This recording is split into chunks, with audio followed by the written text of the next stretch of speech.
Right. I'm sitting in my mother's room. I have two mothers. This is Zuleika. Zuleika folds her linen beautifully, her face radiant. She hums. I ask, Ma, do you like folding clothes? She lifts her head and looks up. Her blue eyes look grey, steel grey. I'm really scared. She says, is that what you think I'm doing?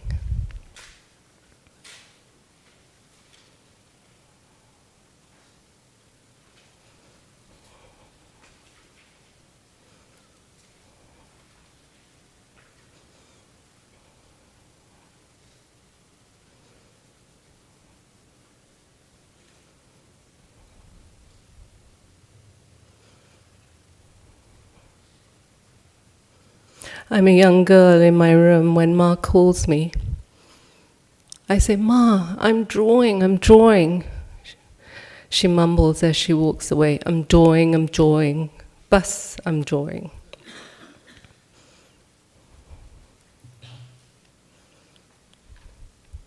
In thinking of drawing, I'm remembering the Divine Spirit. Thinking of drawing is a deep breath, watching tea being drawn out of hot water, the steam in the air, the memory of a shadow, a rooted blade of grass circling around itself, leaving behind a trace of its journey. The reverberations of a drop of rain on another body of water, the vibration of sound and non-sound. Drawing is when I imagine being pulled by an invisible thread, being woven into the fabric of the universe, a labyrinth of warp and weft. Drawing, winding into the center. Drawing is a method of moving closer to the beloved.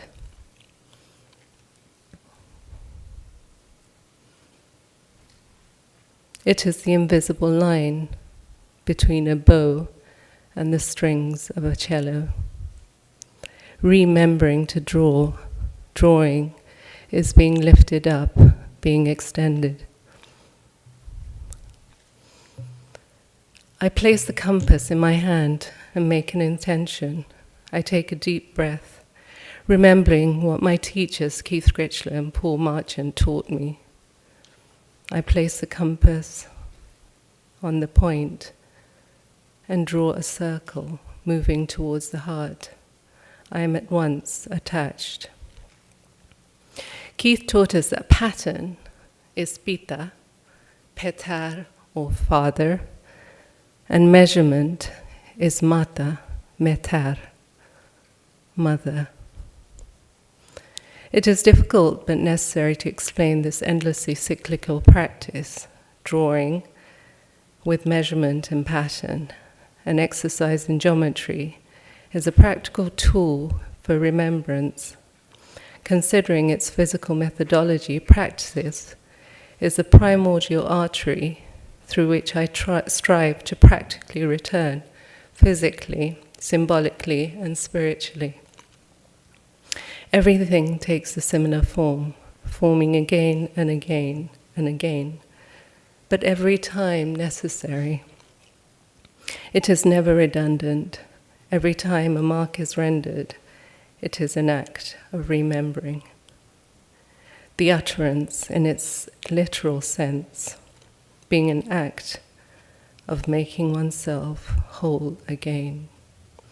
It is enunciated, proclaimed, persevering, reverberating ad infinitum.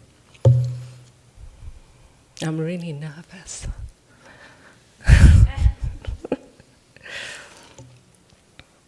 To understand Islamic art, it is necessary to understand the archetypal order of nature which informs our perspectives and grants insight into that which is visible and that which is invisible. By visible and invisible, I mean geometry in nature.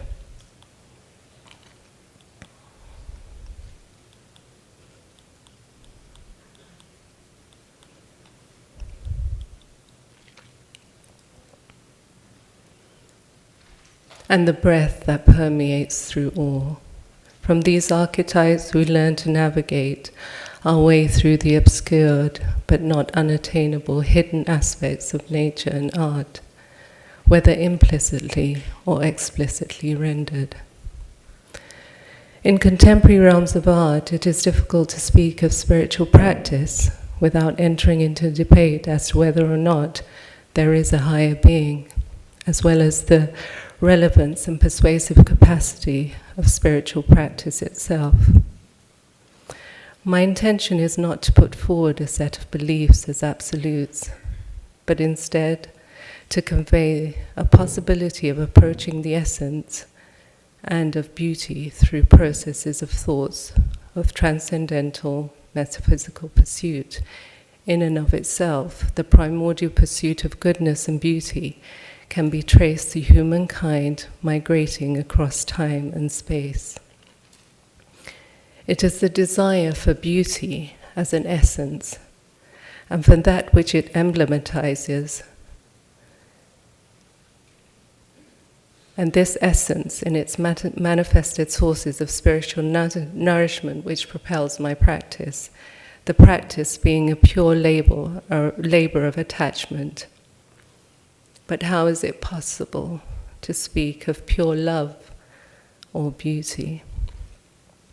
Perhaps through an aesthetic practice that can ponder attachment through this outward gaze of self-analysis as the ultimate horizon of individual pursuit that can transcend the dichotomous biological cultural attachment of the self to the I.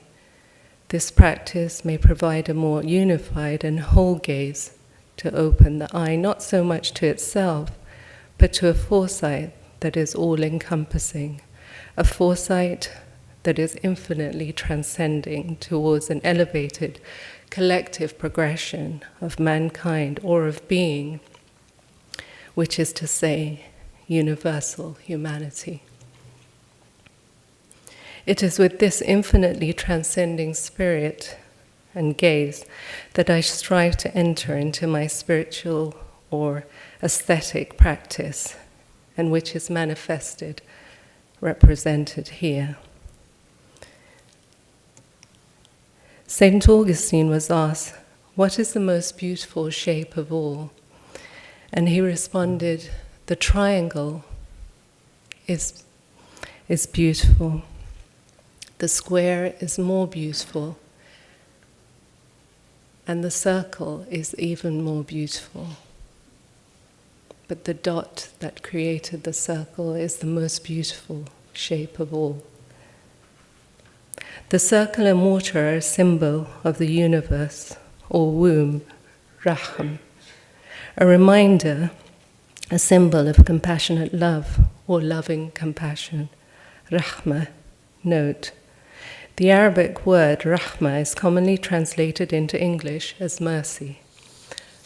A rendering of the term, which might more successfully capture what the speaker understands when he or she uses the word Rahmah, would be, quote, loving mercy and compassion, or merciful and compassionate love. The word Rahmah is derived from the word Rahm, meaning womb. To use the word Rahmah should evoke, to some extent, the image of the womb. Reza Shah Kazemi. The umbilical cord is another reminder of that possibility, or rather necessity, of connection to the origin. It is the route through which the much needed nourishment flows, without which we would feel sapless and atrophied. In my 20s, I was given an assignment to to watch a documentary on a group of people, a Native American group of people from Sierra Nevada in Santa Monica, or Santa Marta, sorry, in Colombia. The group is called Kogi. The Native American Kogi, in deep concern for the Mother Earth, is in constant contemplation, holding in the palm of their hands an object called the popora. The popora is in the shape of a womb containing a stimulant, lime, and cocoa leaf to help the Kogi contemplate on the earth. Interestingly, the temple of the Kogi, where they gather to contemplate, called a nuhwe, is built in a pattern of 9 concentric rings forming the dome of the temple. Mary Ramos writes in her dissertation, the Kogi temple is habas, womb. The top of the temple is her vagina, and the mamas place their pots and vessels. They are like seeds, which are supposed to fertilize her. Inside the temple, the men lie in their hammocks, which is their placenta.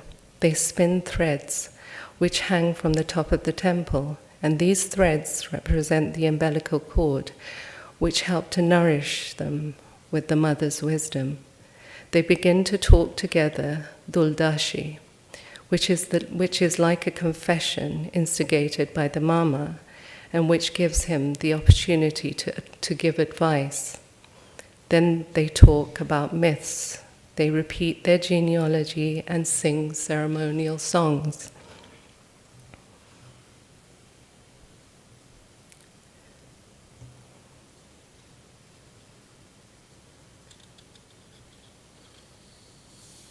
I've lost something here.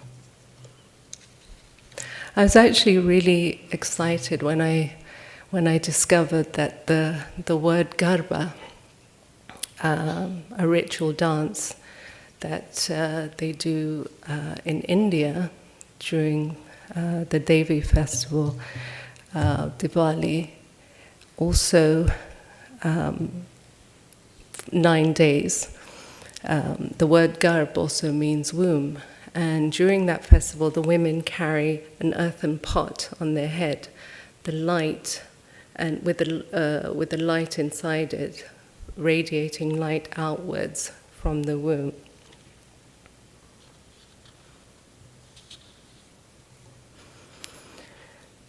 Revival of identity, a failed promise. The human promise, remembering, putting one's member back together again, remembering the promise, collaborative, collective consciousness, which entails a transcendence of self-centric work, where I am the sole proprietor of my work, that the work is a culmination of many interactions with my surroundings. I believe that one needs the support of a community, be that community your family, whatever form that community comes in is necessary. If I open myself up to pull away from the idea that drawing is restricted to a pencil and paper, that community allows me to enact drawing. Time deviates from its linear perception and instead becomes vertical and circular. A gathering, an image of a quilt comes to mind. Perturbation arises when I think of when I'm asked, "What do you do?" On behalf of women, and their response is, "I used to be an artist," eyes filled with sad longing, identity as the abandoned promise, an unfulfilled promise. I was one amongst the vulnerable where I could allow my artistic identity to fall through the slats.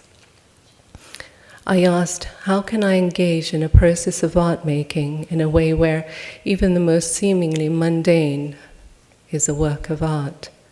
Serving a cup of tea, having a profound conversation, thinking together with my daughter's son, with my friend. How could one bring oneself as an artist to everything we do and bring into every relationship? When does a person stop being an artist? When is anything we do not art? When is the folding not art? The subject here is not the quotidian folding of laundry, washing, or an art history lesson of what is art. This is not a lesson in cheerful housekeeping. It is about transformation. It is about drawing, reviving, surviving. It's about remembering our forgotten memories, our promise.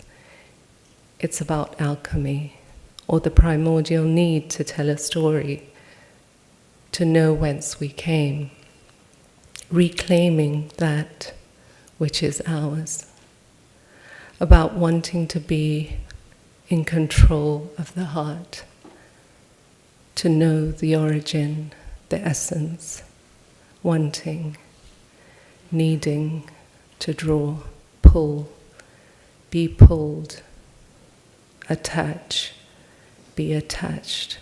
It is about alchemy, being drawn upwards, being extended, remembering to be human, to be whole, remembering the divine spirit that resides within us all.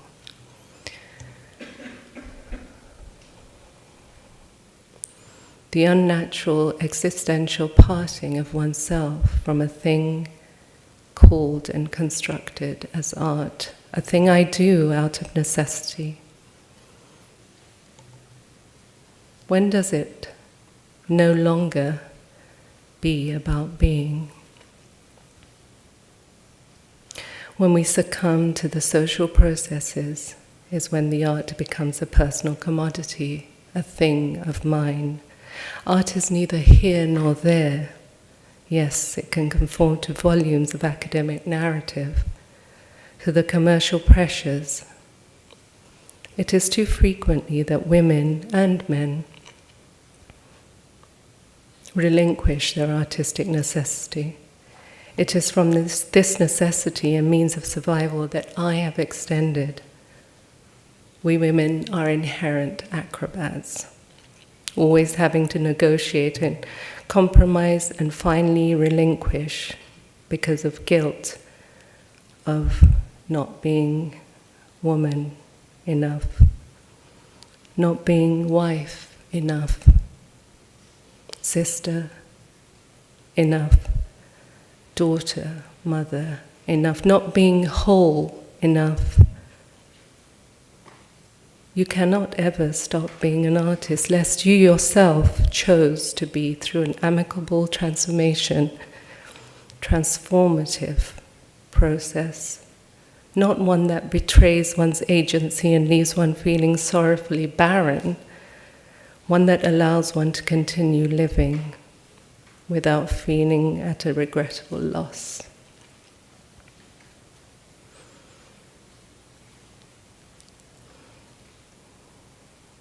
I'm sitting with Zuleika. She's in her room, and I ask, "What are you doing, Ma?" And she gestures upwards, and a voice echoes in my head, "I'm drawing, Ma, I'm drawing."